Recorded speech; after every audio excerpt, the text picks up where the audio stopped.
ये तस्वीरें केदारनाथ की हैं, जहां शनिवार सुबह MI-17 हेलीकॉप्टर ने जब उड़ान भरी तो सबकी निगाहें इस पर टिकी रह गईं। एक हेलीकॉप्टर से टंगा दूसरा हेलीकॉप्टर देखकर हर कोई दंग रह गया।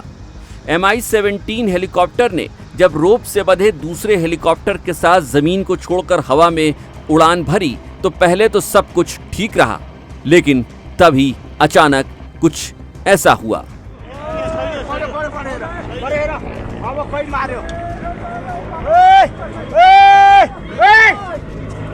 तो चलिए आपको बताते हैं कि आखिर केदारनाथ में हुआ क्या। दरअसल शनिवार की सुबह वायुसेना के एक MI-17 हेलीकॉप्टर ने केदारनाथ में तकनीकी खराबी की वजह से पहले से खड़े एक हेलीकॉप्टर को टो किया। MI-17 के जरिए इस खराब हेलीकॉप्टर को टो करके चमोली के गौचर एयरबेस पे पहुंचाने की तैयारी थी। सारी तैयारियां हो गईं और इसके बाद MI-17 ने क्रिस्टल कंपनी के इस हेलीकॉप्टर को टो किया और उड़ान भर ली। शुरुआत में सब कुछ ठीक रहा और MI और उससे बंधा हुआ हेलीकॉप्टर धीरे धीरे आसमान की ऊंचाइयों की ओर रुख करने लगा, लेकिन तभी तेज हवाओं के चलते MI-17 का बैलेंस बिगड़ने लगा।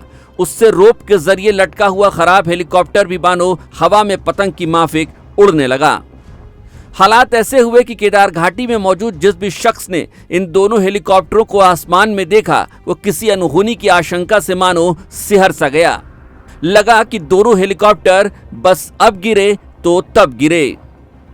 इसी बीच अचानक MI-17 से बंधा हुआ हेलीकॉप्टर MI से अलग हो गया और हवा में लहराता हुआ तेज गति से नीचे घाटी में आ गिरा। दरअसल तेज हवाओं के चलते MI-17 का बैलेंस बिगड़ने लगा था, लिहाजा MI को बचाने के लिए पायलट के पास बस एक ही चारा था कि वो उससे बंधे हेलीकॉप्टर को नीचे गिरा दे। MI को बचाने के लिए पायलट ने यही किया। पायलट ने घाटियों के बीच ऐसी जगह तलाशी जहां कोई आबादी नहीं थी और हेलीकॉप्टर को वहीं पर ड्रॉप कर दिया।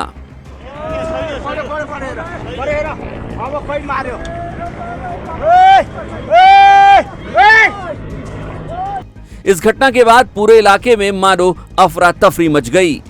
हालांकि गनीमत इस बात की रही कि इस हादसे में किसी शख्स को चोट नहीं आई।